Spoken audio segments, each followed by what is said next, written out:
Greetings and welcome to another episode of Coffee with Kiyonah. Cheers. May you be blessed.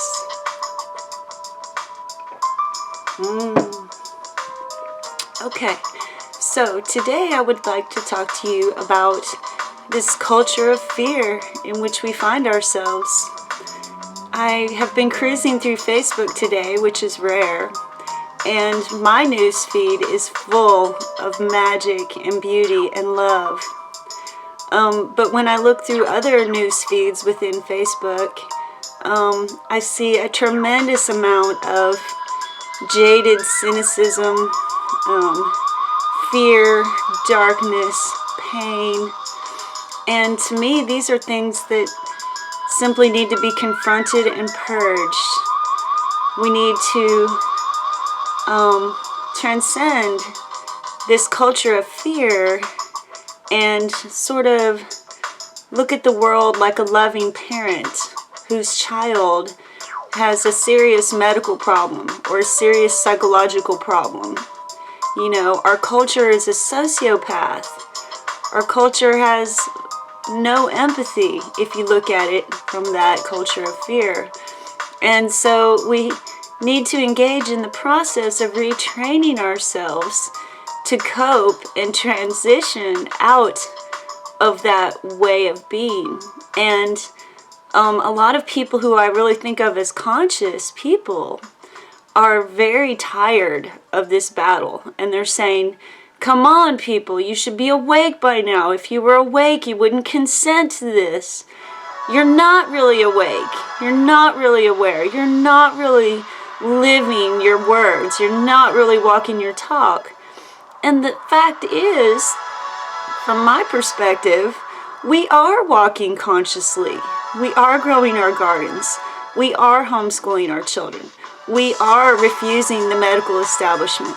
But that does not change the problem. Just like if you are a loving, conscious parent and your child has a serious problem, just because you're giving your child vitamins and you're not letting them be immunized and, you know, you're doing all the loving, conscious things, that problem does not go away immediately. It takes time. And the first thing you do is you see it as a problem, you know, and you say, okay, how can we deal with this? First of all, we're going to love our society, love our child, love our culture unconditionally, regardless of this sociopathy, you know. We're going to say, I love you unconditionally. You are a part of me. You are an expression of me. And even though this is out of balance, even though this is causing disruptions, even though this is headed down a path of destruction, I love you unconditionally, and I'm going to keep reminding you of who you really are. I'm going to keep reminding you of the love revolution. I'm going to keep reminding you of the vision that I hold for you. I'm going to remind you that I see you in a divine light, and that these things can be purged out as we take these steps. A message is coming through my mind of the prophesied 144,000 light workers who would come at the end of time. Not the end of the world, the end of linear time as we know it. And those people would be light workers. And they would create a critical mass that would catapult everyone into Christ consciousness. And it would not be happening instantly. It would be a process, you know, of those light workers awakening to their true divine purpose and then rippling their awakening out into the world until it creates a critical mass, you know.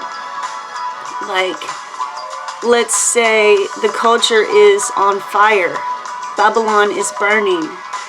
And each light worker is the water that can put it out. And we need enough drops of water to overcome the fire and put it out. And even then it'll still be smoldering. So this culture of fear, I really feel like the people I know who post these negative things, these things that are bad news, I feel like they are well-intentioned, but the effect that they have is to lower the vibration, to make people feel sad and bad and down. Whether they intend to or not, that's what happens. And so we really have to have our radar on and take whatever we are seeing and reading online and filter it through our sovereign ascended awareness as homo luminous beings, as luminous human beings. Like, I don't watch TV, I don't read the newspapers, I don't do any of that. I wish to see everything in a divine light, and I'm well aware of all the problems in the world. When I went to college, I was studying cultural anthropology, sustainable development, and appropriate technology. And I got extremely depressed learning about how the world is pretty much on a path of doom and, destruction and collapse.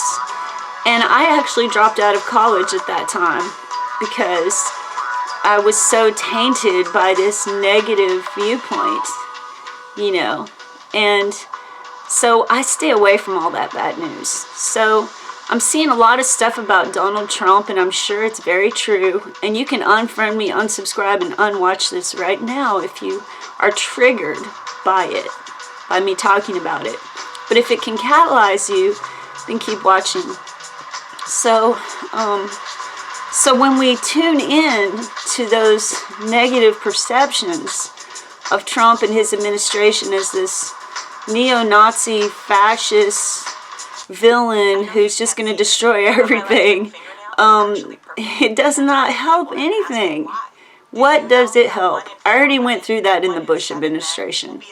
What does it help? Does it help your awakening? Does it help your activation so that you get active and do something? You grow a garden. You're kind to your neighbors. You make conscious choices. If so, then yay.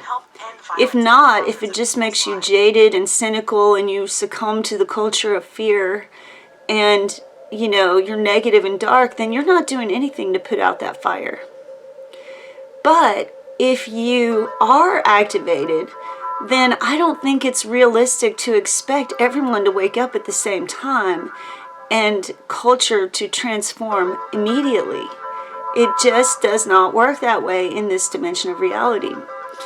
And so what I try to do is keep my awareness of all the bad things in the world in my mind, but push them through the filter of the love revolution and share that.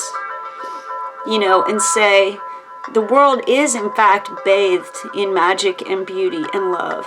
And you have to tune in to that consciousness, and you need to amplify it. Even if you're only one little person, like a child or a baby, it makes a difference. And just like a parent who has a child with a serious medical or psychological problem, you go one day at a time, one step at a time. You take baby steps. Whether your child has anorexia or depression or anger problems or whatever, those things don't just evaporate because you're aware that they shouldn't be happening. You have to deal with it every time you go to eat, to go to bathe, to go to talk together. Every day, in every way, you walk a conscious path that does not succumb to the culture of fear, that does not give in to the negativity, that does not buy into the nightmare. I see all these science articles or pseudoscience articles that say that we're living in a matrix, in a computer simulated reality. Well, that's what they want you to think. Like I said in my earlier videos, I said, you can see through the matrix. You can attune and align yourself to indigenous wisdom. You can blend technology and nature. You can blend ancient life ways with modern life ways. You can balance yourself between being a sacred divine being and being a passionate activist. You can do it, okay? So for anyone out there who is succumbing to the culture of fear, I would say take a break. Take a good break from the bad news. Not everyone's going to do it. My partner still reads the newspaper every day. He listens to NPR. He maintains total neutral objectivity and rolls his eyes at me every time I say these things to him. And he's like, oh boy, here we go again. You know, so he's 65 years old and apparently he does not need this awakening. I do though. I'm very sensitive. I don't want to be bummed out and cynical. I don't want to be afraid. I don't want to be traumatized. I don't want to be triggered. I want to be aware. I want to be conscious. I want to be wise. I want to respond with wisdom. You know, I want to take my knowledge, take my understanding, take my skills, and respond appropriately and wisely to everything. And not just be triggered by it. I want to be catalyzed by it. Okay? And I found a great way to do that is with conscious music. It really works to calibrate your vibration. Even if it's activism music, protest music, whatever. Sometimes I blast Rage Against the Machine for 4 hours straight. And it makes me feel calm and peaceful. Other times I'll play Nako Bear and Medicine for the People, Rising Appalachia, and all those good bands. Or any playlist by Om Aloha. And it's like a lullaby that calms me down so that I can think clearly. So that I can continue to see the divine in everything, including our culture, because it is the result of everything that came before, and it is the collective result of everything that people are putting into it. All of our thoughts, all of our words, all of our perceptions, all of our reactions. And when you walk consciously through this culture of fear, you may still experience injustice. You may still experience prejudice, oppression, and things like that. And it happens to you. It's a disruption in your life. But you personally handle it consciously. And you make people feel your humanity and their own humanity. And the changes are subtle and they're gradual, but they're deep. One person at a time. One mind, one heart, one community at a time, striving towards one love. Unconditional love. There's many kinds of love and many ways to love. You know, there's even tough love where you draw healthy boundaries and establish standards for yourself. There's many kinds of love. But, you know, in dealing with the culture of fear, we really have to claim our power as sovereign beings to not consent to the mindset of the masses. We need to not just accept the facts that are given to us on the surface. You know, we need to not accept the narratives and storylines and paradigms that everyone takes for granted. You know, I told my partner that I think the flat earth theory is true. And that there is a ceiling on the earth and that nothing has ever actually left the earth. For all I know, the sun revolves around the earth, not the earth around the sun. And he was like, oh boy, here we go again, you know. But I feel like it's true. And my daughter asked me, why do they teach us in school that the earth is round? You know, and I tried to tell her some of the theory at a level that she could understand. And I said, just because they're teaching you this in school does not mean it's true. Maybe it is true. Maybe the earth is round. But how do you know? Have you ever been outside the earth, or do you have to take other people's word for it? If you're able to astral travel and astral project, you might have more information, but I have not done that yet. Basically, the point is, when you go to public school, you get programmed with their paradigms and you accept it as true. The earth is round. We've been to the moon. There's thousands of satellites around the planet, etc., etc. You know, or the Mandela effect. This earth is a computer simulated reality. There's glitches in the matrix, etc., etc. Says who? Who came up with that? How do we know that's true? That's not natural reality, you know? It's good to keep your mind open and question reality. You don't have to make any decisions about what's true or not, but stop accepting things on the surface as the way that things have to be. You know, or immunizations. Everyone's like, you have to be immunized or there'll be more diseases in the world. Says who? The Creator made our bodies perfect with a strong immune system. So the medical establishment conspires together to take out children's tonsils and adenoids so they don't have their front line of defense. They give them all these immunizations for things they're never going to be exposed to.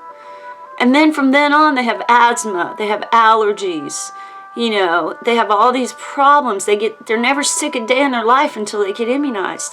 So who says we have to be immunized? I'm a sovereign being and I don't want that. But yet I'm forced to comply by society.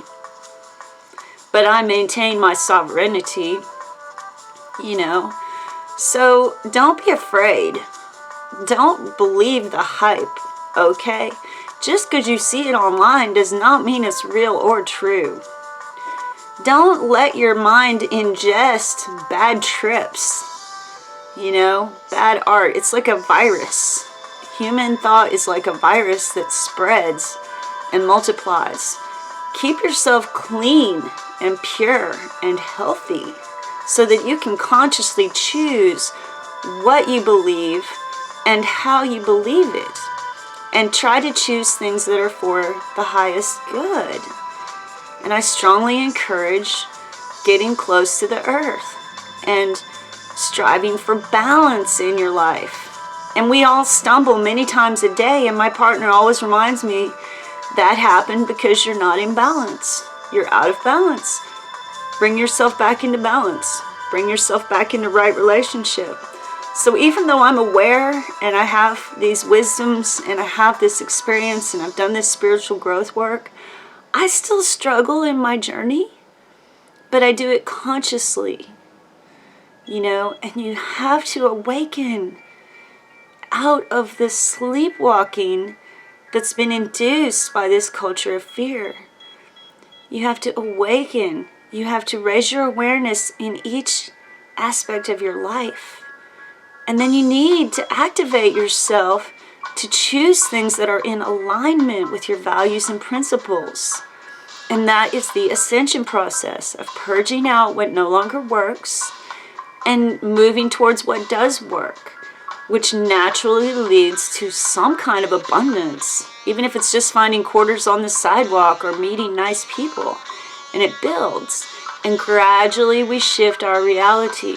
But right now, in this moment, when you see something that is a reflection or a refraction of the culture of fear, you can choose to shift your awareness to the culture of love, the love revolution.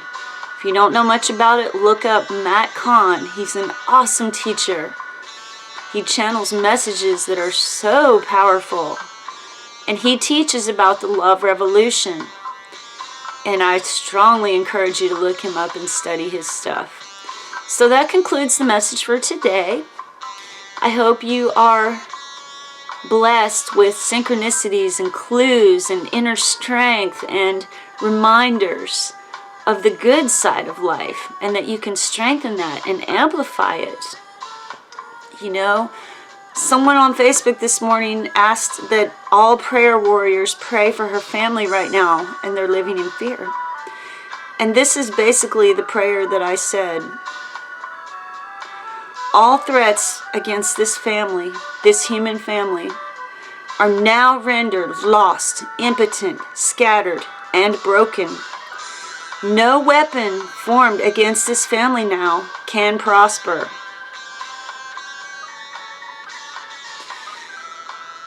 This family is surrounded by a fiery hedge of angelic protection, and I call on Saint Michael, Gabriel, Raphael, Uriel. I call on them now to pay full attention and to assist us now. Right now, I pray this with full faith in the power of the Holy Spirit. I am that I am, and so it is. And dear harm none may it be done, as I will it, so mote it be. Amen. And it went on longer than that, but that's basically what I was saying, was not praying that things be okay, not praying that things work out, not praying that this thing just stop what it's doing, but praying that we be strengthened, fortified, protected, assisted. Now, the threats against us are now rendered lost, impotent, scattered, and broken. No weapon formed against us shall actually prosper. It may hit us and damage us a little, but it will not prosper. It will fritter out. And we are in fact surrounded by a fiery hedge of angelic protection. And we can walk in full faith that though armies will fight and fall all around us, we will walk through that fire, surrounded by the divine light of the Holy Spirit. You know, impermeable. And if we lose our bodies, okay, fine. We'll get another one. But you do not consent to this culture of fear, basically. So that concludes the message for today. Remember to be beautiful, be free, and be true to yourself. Be blissed by giving thanks, by tuning into magic and beauty.